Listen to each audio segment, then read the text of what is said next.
Bienvenue dans cette vidéo qui a comme objectif de vous expliquer quelques points difficiles de la première unité qui est consacrée au fondement du contentieux administratif et du contrôle de l'administration. Alors, quels sont ces trois points? Tout d'abord, nous étudierons la distinction entre le contrôle et le contentieux administratif.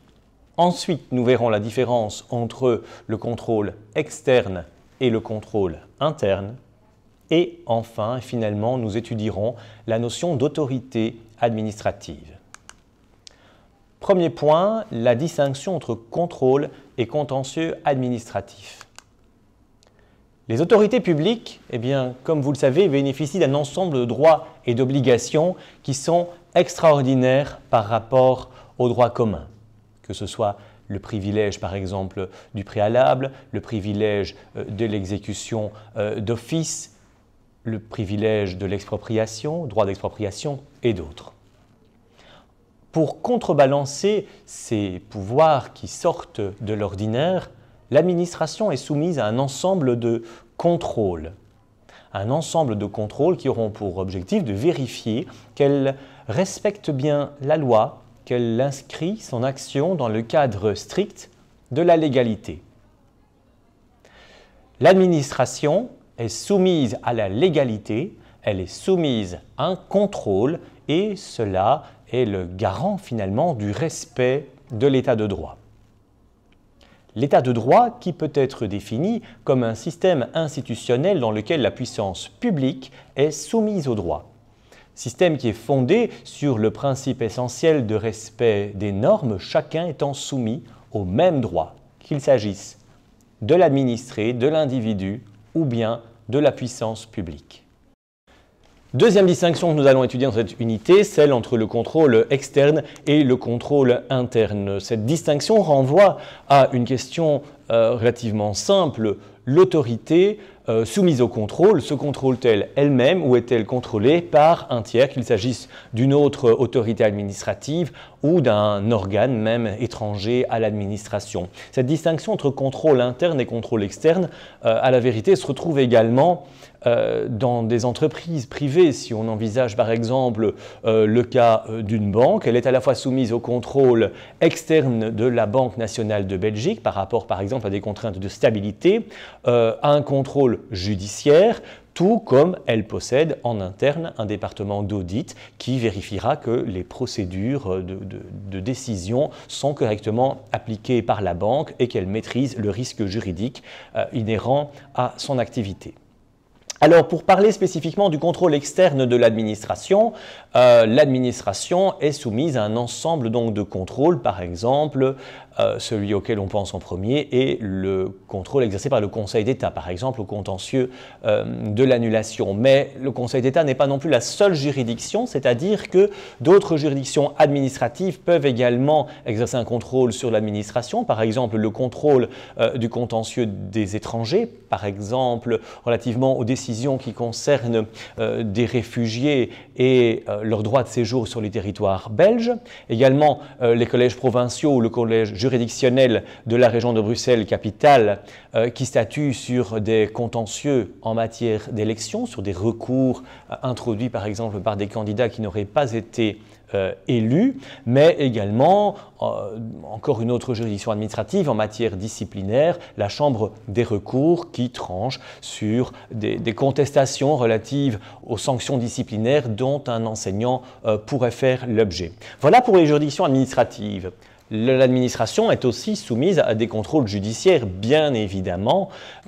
Si nous songeons par exemple aux questions de la responsabilité civile de l'administration ou encore les litiges qui concernent le contrat de travail et l'exécution du contrat de travail dans un travailleur contractuel du secteur public.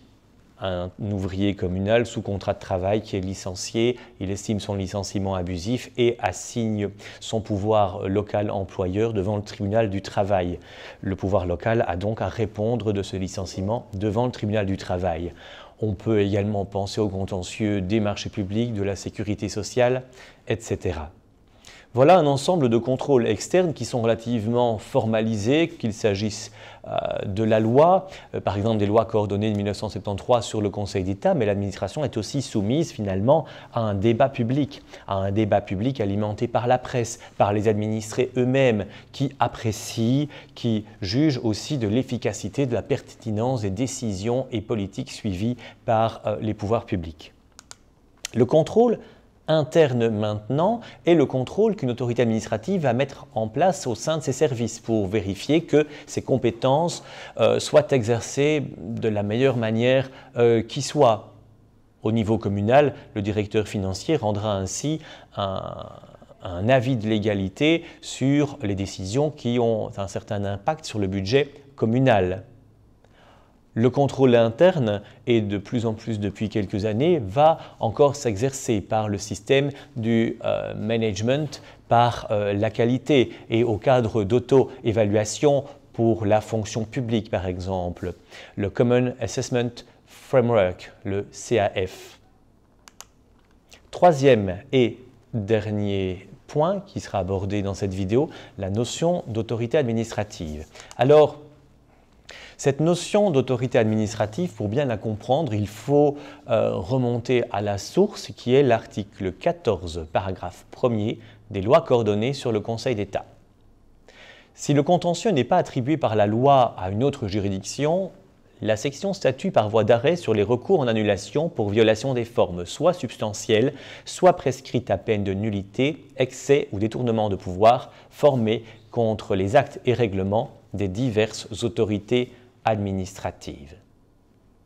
La définition de l'autorité administrative est donc un point important. Pourquoi? Parce que c'est la qualification d'autorité, si on l'accepte ou si on la refuse, qui va rejaillir sur la compétence du Conseil d'État. S'il ne s'agit pas d'une autorité administrative, on ne pourra pas attaquer la décision devant le Conseil d'État. Au contraire, si l'organe se voit reconnaître la qualité d'autorité administrative, un recours en annulation serait éventuellement possible devant le Conseil d'État.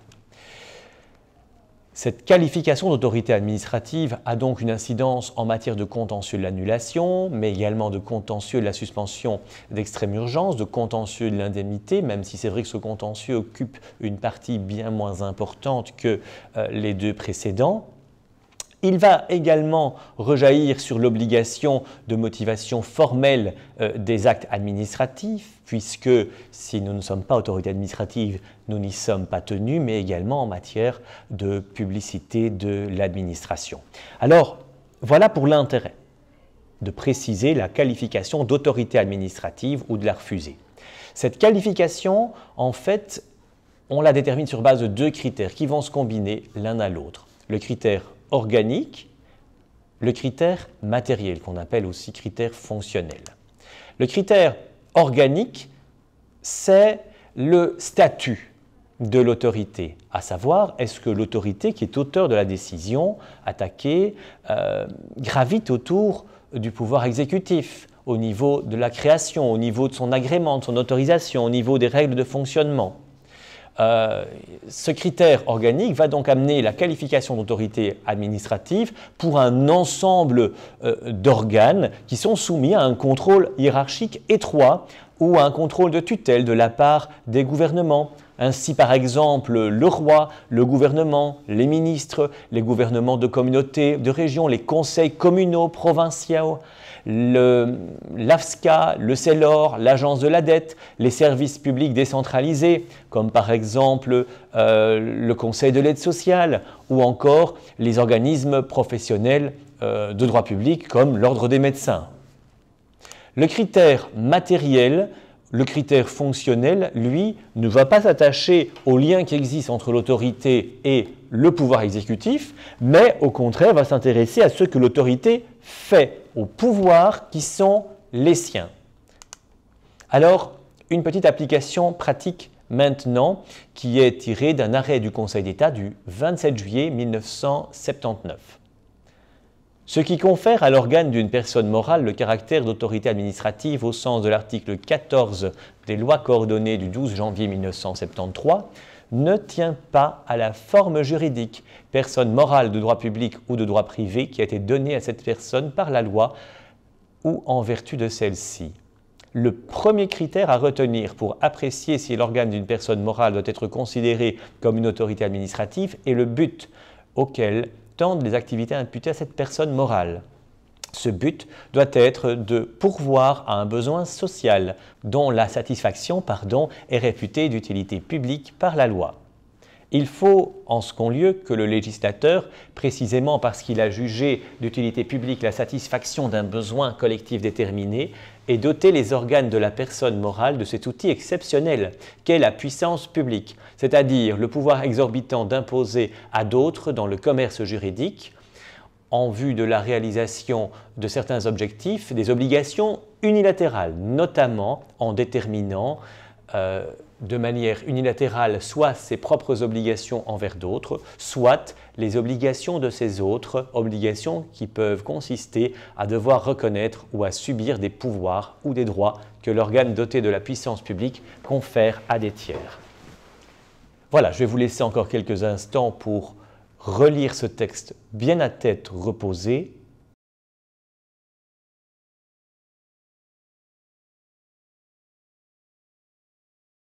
Et voilà maintenant deux questions.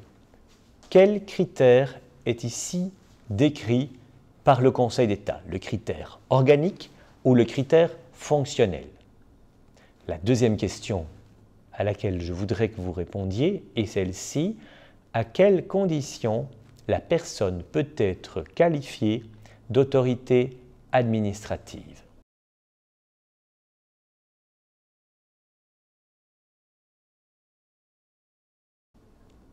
Voilà, vous avez trouvé? Répondons maintenant à ces deux questions.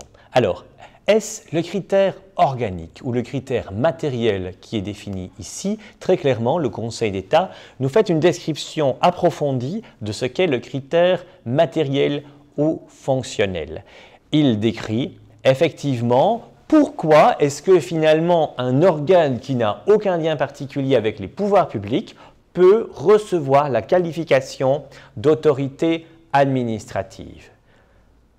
Ce qui nous amène ainsi à la deuxième question. À quelles conditions? À quelles conditions est-ce que le critère matériel ou fonctionnel va amener la qualification d'autorité administrative? Eh bien, premièrement, parce que l'organe satisfait un besoin collectif et deuxièmement, cet organe est en mesure d'imposer ses décisions à d'autres, c'est-à-dire d'édicter des obligations unilatérales qui vont s'imposer aux administrés.